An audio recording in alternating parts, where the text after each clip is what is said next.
Family disputes can make us feel isolated and vulnerable. Maybe you're going through a divorce or a legal dispute about your kids. Perhaps you've spent hours on Google or have even posted anonymously on Facebook to see what others have to say. But are you getting the actual information and support that you're looking for?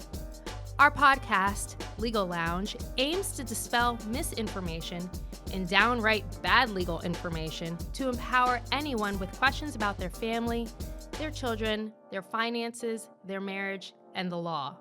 As a team focused exclusively on family law matters, we aim to help listeners not only with the information they need, but also with the hope that their situation has a solution. Short disclaimer, please note this podcast is for educational purposes only, and the information should not be relied upon as legal advice or for legal purposes.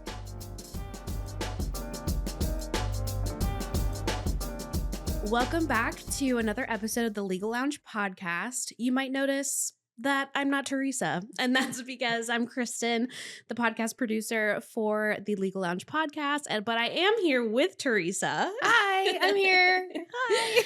And today for this episode, Teresa's going to be in the hot seat, and we're going to go through kind of a mini case study of a little life event that my family went through last year to kind of talk about maybe what are some things that you could do proactively as a listener if you're in a similar situation, what some of my own learnings were.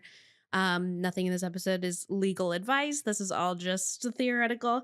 But hopefully it will help somebody who might be in a similar situation, even though it's tricky. So I'll just give a little bit of background. Sure. Here we go. Let's do it. Sure. I'm excited. So last year, my mother-in-law unexpectedly passed away. And in the years preceding that, she'd had some health problems. She had been married to my father-in-law for over 30 years. And he is an individual that we are no contact with. And we found ourselves in a predicament where we assumed that my husband, as the next of kin, would be the person to make decisions after she passed away.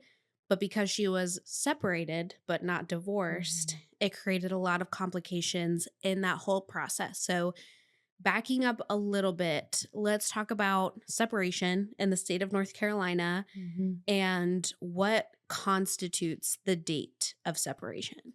That's a great question because the date of separation is very different from state to state.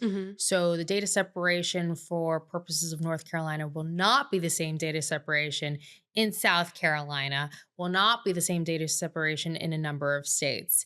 And in North Carolina specifically, the date of separation occurs when the parties, the spouses, reside under separate roofs and at least one of them has the intent to end the marital relationship. Now, that intent doesn't necessarily need to be written out in a novel or filed in some document with the courthouse, but the intent is rather displayed in how they act. So, for example, if someone moves out, moves their furniture, moves all of their, paraphernalia from childhood and sports and all this other stuff, and effectively they act in a way that says they're done, even if they haven't said, I'm done with this marriage, that could create the date of separation. Now, I do want to add a caveat there. It does not include, say, someone who is in the military and they're being deployed. So yes, that military member is going to technically reside under a separate roof, but the parties, hopefully, very likely, still intend to remain married during the deployment. Similar to someone traveling for business or someone going out of state for school or out of town for school. So it really is those two factors combined. Separate roofs, as well as an intent to end the marriage. Gotcha. So I think for her, it would have been the date that she moved out of my father-in-law's home and took just some belongings, just what she could fit in her car, and moved in with us. And then eventually she resided in her own apartment.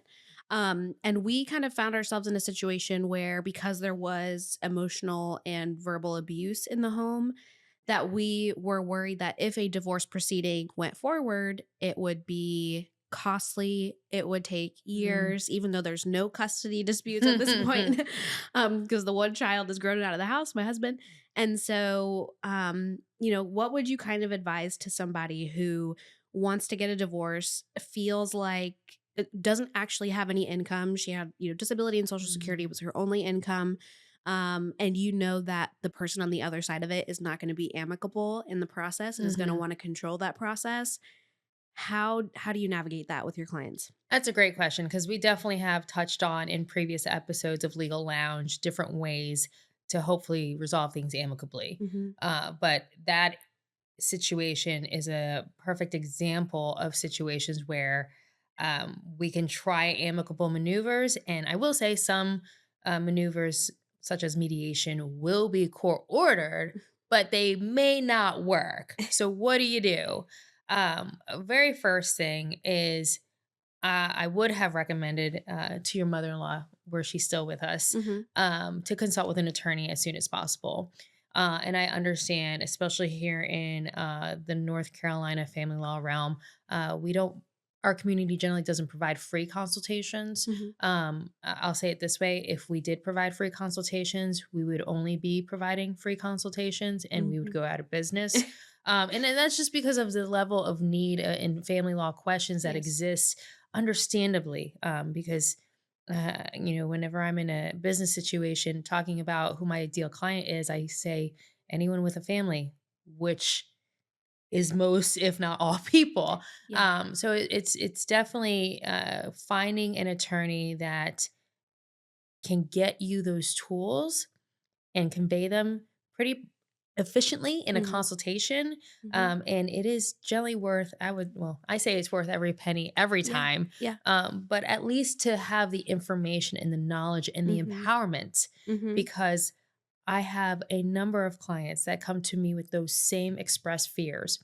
I can't afford it. I don't want to Mhm. go through it. I have to then deal with the opposing party, especially if there's any form of abuse, mental, emotional, verbal, physical, financial, any form of domestic violence. Mhm. But having that consultation provides at least the basics. Mhm. And we try at Modern Legal specifically to provide every client with a roadmap by the end of that consultation. Mhm. And then it's up to the client if they actually want to retain attorney, Right. right? So there is no requirement, by the way, to retain an attorney at the end of a consultation. Mhm. And that's with our team, that's with any legal team out there for any legal need. The Mhm. consultation literally is there just to make sure the person, the prospective client, has necessary information to figure out what the next step may be. Okay. Now, going one step further, if if there's no minor children, like you pointed out, Mhm. if there are some financial concerns, and if there are some property and debt issues, which may be minimal, but even if they exist, during that consultation, we can detail what the next step would be. And especially if she didn't have any income, then there is the possibility of a spousal support claim. And I'll add to that that spousal support is one of the few claims in family law where the dependent spouse or the moving party that is asking for spousal support has standing to ask for reimbursement of attorney's fees if the claim is appropriate. Mhm. So, with that concern of being able to afford divorce, who says you got to pay for it all? Mm. Maybe you could actually get payment reimbursed from the opposing party because of the existence of a spousal support claim. Right. And if both people in this situation, neither of them have any money, disposable Mm, income, mhm. just assets, like, does that change what that looks like? Or how does that Uh, affect the process? it affects the process in the form of, okay, again, this, unfortunately, I didn't get to meet Yeah. her. But in this type of situation, when we're talking about dependency, it may not just be cash flow. Mm. It could be asset or net worth. Okay. Now, I will add, as a result of divorce, there is the claim for equitable distribution. Mm. So maybe your mother in law, if I had consulted with her years ago, maybe she didn't have a spousal support claim. Mhm. Maybe she only had an equitable distribution claim Mhm. and therefore was entitled to funds that way. And Mhm. although she technically, North Carolina can't ask for attorney's fees based on an equitable distribution claim alone, Mhm. if there is a pot of money somewhere, and that pot of money could be in the form of real property, vehicles, retirement accounts, investment accounts, bank accounts. I've had clients that have had actual metals like little bars of gold or Wow. silver, right? Like Yeah. there are so many different ways that there is a pot of money in existence. And due to equitable distribution laws, she may have been entitled to some of that pot of money, which, you know, it still begs the question, okay, can I still afford an attorney? Well, we do a cost benefit analysis. And if we Mm. can, we try to do the cost benefit analysis during the consultation itself. Mhm. And I've had that client. I've had that client who is like, what do you mean I'm going to have to pay you 10, 20, 30, $40,000 of my money that I Mhm. barely have any of? Mhm. And if I turn around and say, well, you have the opportunity to get $500,000, Yes. cost benefit analysis wise, that's a small investment into legal Mhm. services Mhm. with a pretty substantial return on investment. Mhm. And so that's where we would kind of push and pull to Yep. figure out if it is worth, Yep. filing a claim, pursuing certain forms of legal relief. Mhm. And I will add that is separate from the divorce process. The Mm. equitable distribution and the spousal support matters generally tend to be more time intense, or I shouldn't say generally, are almost always, and I won't say always lightly, but almost always Mhm. much simpler than the absolute divorce process here in North Yes. Carolina. Yes. Building relationships is a natural part of life. But how does the law affect those relationships? Do you want to marry your significant other but have cold feet from the many divorce horror stories out there? Are you preparing for a custody battle against your ex? That is where modern legal comes in. We offer education and knowledge about the law when it affects the relationships near and dear to your heart. To learn more about how family law affects your family, book a consultation with an attorney of our modern legal team by visiting our website, emailing us, or calling us at 704-286-6302. Check out the information about modern legal services at modernlegalnc.com. So, what ended up happening was she Hmm. passed away unexpectedly. She had been separated, living under a different residence from her husband for 3 years at the time of her passing. Mhm. And when she passed away, there wasn't a will or any sort of estate plan written down. And so we kind of assumed because she was separated, even though she wasn't divorced, that my husband, as next of kin, would be the one to make decisions about her estate, which there wasn't very much in the estate, Sure. partially because they weren't divorced. So there wasn't Mhm. any dividing of assets. Um, but also just to make decisions about her remains and what was going to Mhm. happen with them and planning her funeral and things like that. And what ended up happening was we were the key contact for the coroner's office. But the second that my father in law learned that she had passed away and that her, remains were still, let's use the phrase up for grabs because it's how he treated it. Mm. He took full control of the situation, and that was legally his right. And Mhm. so the coroner's office has explained to us what their legal team is telling them, which is that because they were not officially divorced, he was the person to make the decisions about her remains, which means it would have been possible that we never got to, we could still do a celebration of life, we could still do a funeral, but as far as her ashes or where she was buried, we might not have ever had knowledge of that or access to those remains. And so what ended up happening was he just kept pushing and trying to use it as leverage to manipulate the situation, manipulate my husband into talking to him, never said sorry, for the loss of your mom, never said I'm here for you or anything like that, which made a difficult situation even worse. Yeah. And we ended up going around in circles with the coroner's office for a few weeks, having to do a funeral without her remains there. But they essentially they had a policy Mhm. that after a certain waiting period, which I think was 15 days, anybody could claim the remains. And because Mhm. he had kept kicking the can and not actually making a decision, they set a firm date. Their legal team said, yes, after this date, next of kin can come in and make a decision. And so that was the only reason that we were able to have her ashes at the end of the Well, day. well, first off, I want to say I'm so sorry in so many ways. Mhm. I would say I wasn't there, I wasn't involved, but like Mhm. on behalf of being human, like Yeah. that is a tough Mhm. situation to go through. Mhm. I will note though, and you said it eloquently, you're like, well, when the coroner's office got their legal team involved. Mhm. So side note here, lawyers are going to be involved. Mm-hmm. It's just a matter of when. Yeah. And so I would stress here in any situation even remotely close to this Mm-hmm. is get a lawyer involved sooner Mm-hmm. and know your rights sooner. Mm-hmm. Even if that doesn't mean you're filing a lawsuit in a courtroom, even if Mm-hmm. that means it's just the consultation, Yeah. learn about your rights sooner so there's less turmoil later. Yes. Yes. Now, specifically for that circumstance, there's a lot of layers here. I'll start with, and maybe I'm going way too far back, but as the listeners probably know if they've followed this podcast, is I Yes. love a rabbit hole. Yes. So Let's do it. let's go all the way back, and Mhm. even when my hope is there were happy years of this marriage at some point. Mhm. Even when a party is married, Mhm. we generally advise that they have a healthcare power of attorney, Mhm. a general durable power of attorney, which is what it's referenced under North Carolina law, which is more so for the financial pieces, Mhm. but can address other areas of agency and authority. Mhm. And then you have your will. So even if you're happily married, we generally advise you have a healthcare power of attorney that specifically states Mhm.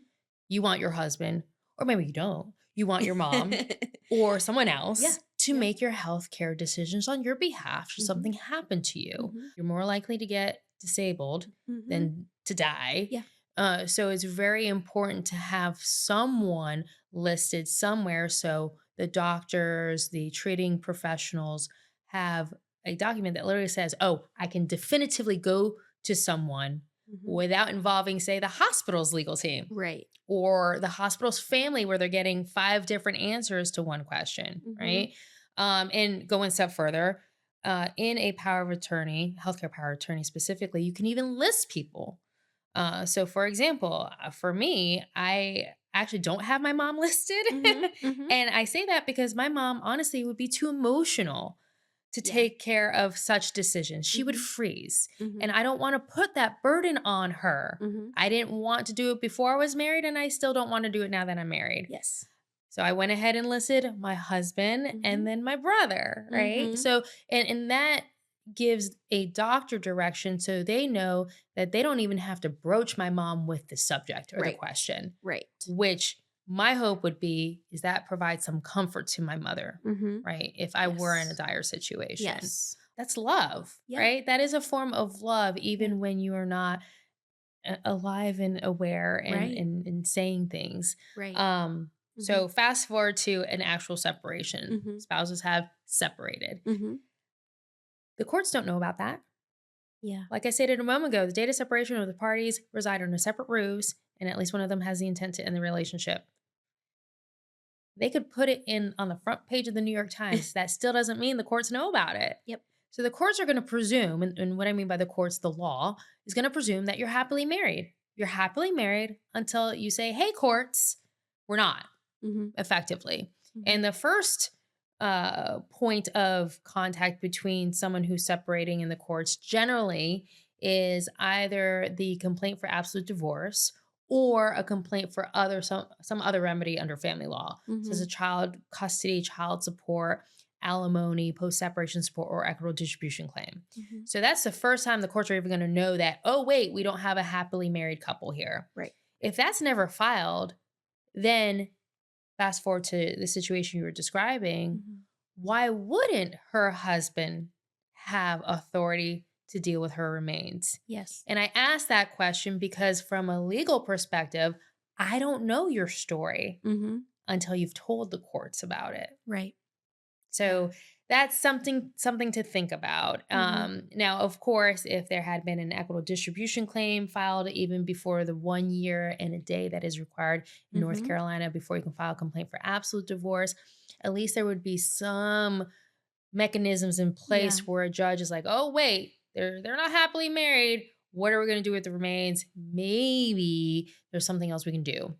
Mhm. At that point, it would also be involving a probate attorney and probate matters, for relief through those courts as well, because we are dealing with a descendant's estate. Mhm. Um, all of these legal tools and realities come into play Mhm. because without a court order or without the involvement of the judicial system and an attorney, there's not much else all the other people can go on, specifically like the coroner's office. They have nothing else to go on. Yeah. Other than the legal advice of then their attorneys, right? Exactly.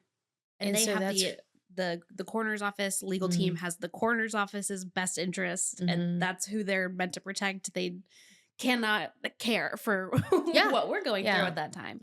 And you know, as you might be watching or listening, hopefully you can hear in my voice, like I'm not sobbing right now. I'm not like in that really high emotional state, but at the time we very much were grieving and angry at the situation and angry at the process. And why does this piece of paper that says that there's a domestic violence protection order not count to give us the right to make decisions about her?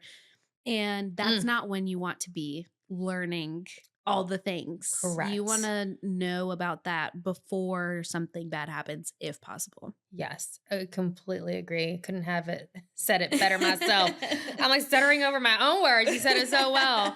And especially in domestic violence situations, those are I would argue the most challenging cases that I see come across my desk, other than human trafficking cases. And I say that because generally, your average person in the world knows that they have certain rights. Right. So, for example, when a woman births a child, they generally innately know, I can hold my child. I can make decisions regarding my child. Same thing for the father. You know, the birthing father knows that, oh, wait, I will be able to make medical decisions for this kid, or I will be able to enroll the kid, right? Most parents don't consult with an attorney to know that they have those rights. Right.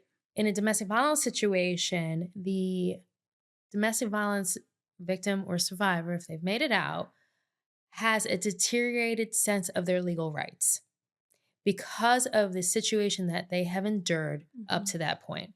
Whether it's 1 year, whether it's 30 years, there is the situation where a domestic violence survivor is preyed upon in a way where their whole world is created or fabricated, I should say, by their abuser. Yes.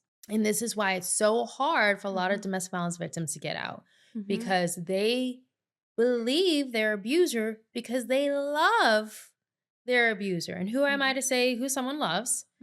But in domestic violence situations specifically, when you are acting from a place of deep love for someone, it's not unreasonable to think that everything they're telling you is truth.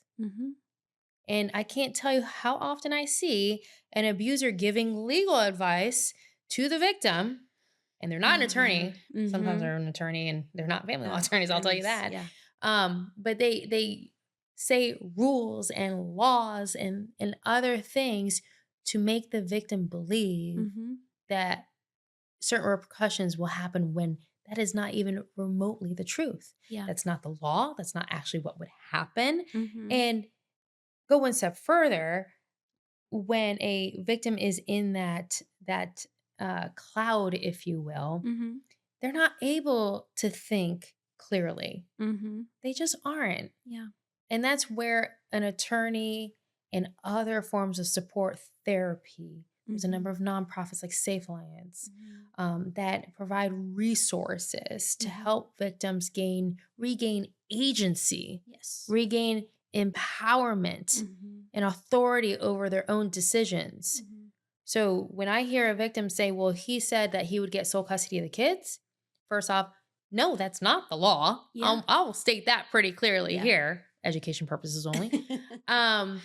But if they believe that and their children are their lives, they're going to be really scared to even attempt to contact an attorney and know the truth. I regularly have battles over legal advice for my clients who are victims or survivors because they've made it out based on what they're hearing from the opposing party. And it's more than 1 or 2 times that I have to remind my client, are they an attorney? I didn't think so. Right? Do they practice family law? I didn't think so. Right? And it's just in their mind, they're like, but everything, because I love him or her. They must be telling the truth. Yes. You know?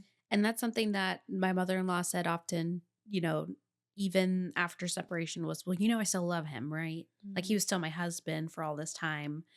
And I think it's really difficult to hear that. And a lot of people, when my husband made the decision to go no contact with his dad, that was a big point of contention. And the family said they were supportive of it, but then they would question it all of the time.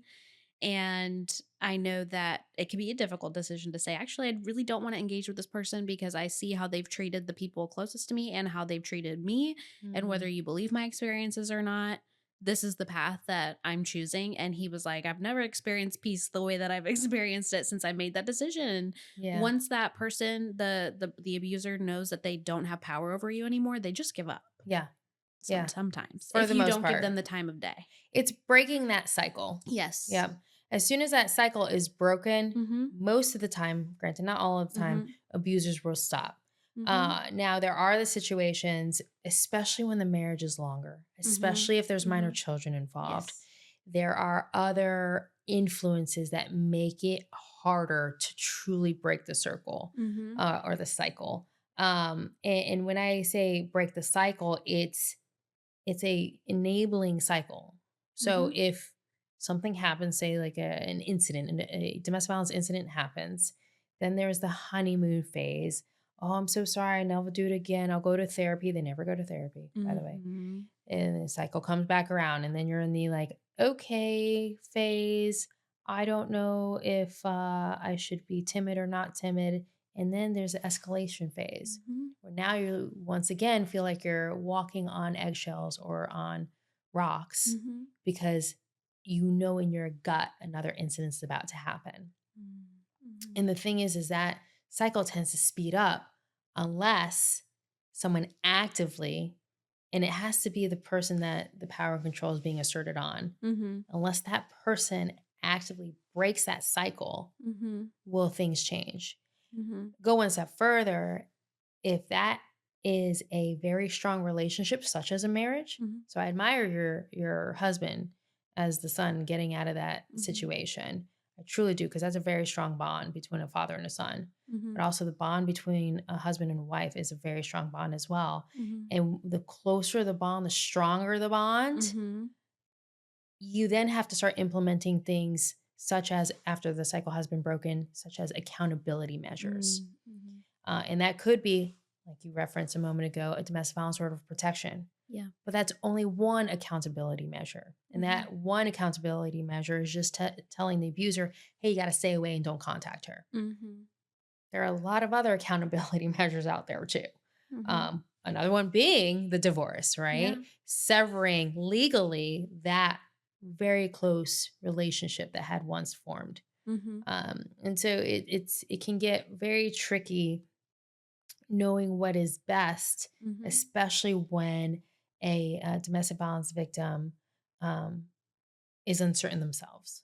Absolutely. And I think, for everybody who's out there watching and listening, it's not too late to leave a situation like that. And as Teresa said, reach out to Modern Legal and just book that consultation and take that first step just to gather information and to make an informed decision. I wish that I think we kind of trusted that my mother-in-law was speaking to her attorney and getting the information, but we're not sure that it was always relayed. And that was her decision of how and whether to relay information to us.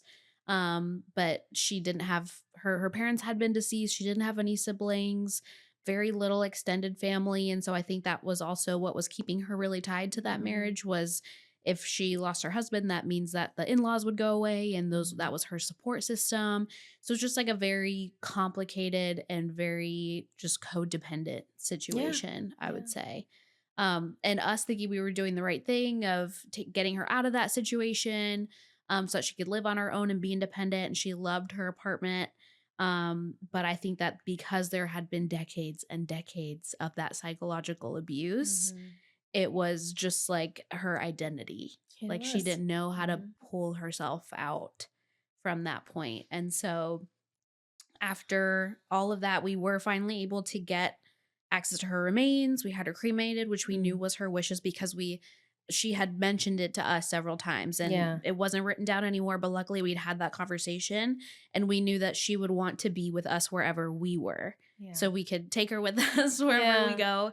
And so we were able to do that. We did her celebration of life.